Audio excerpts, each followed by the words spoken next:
One of the number one ways to get good cash flow historically has been buying in regional areas, because generally speaking, our major capital cities saw more capital growth, and our regional areas that didn't have the same amount of economic drivers and the same population base or employment base didn't see as much growth. Now that's changed a little bit, but fundamentally, going out and buying a really cheap property for cash flow is got a lot harder.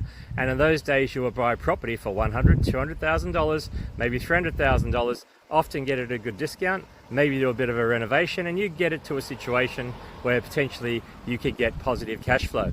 Now, some things have changed since then, because since 2017, the government stopped giving tax deductions on older properties that you could offset against your taxable income.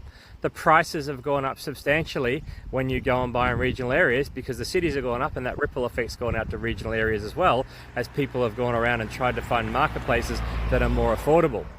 With new properties, if you go out and buy in regional areas, the cost to build and construction with timber, with steel, has gone up substantially. There's less builders in the market. Trades and contractors are getting much more expensive. So our low price point regionally has gone up substantially. So getting positive cash flow regionally is not as easy as it once was, and not guaranteed in any way whatsoever. So you really need to do your research there to make sure you've got a good buffers in place. You've done your research about what's happening in that area, because sometimes the regional areas only have one or two major economic drivers, and if something happens, like we've seen in mining towns or industrial areas with tourism and agriculture, where things change, basically your rents can go down because the demand disappears. So be really careful.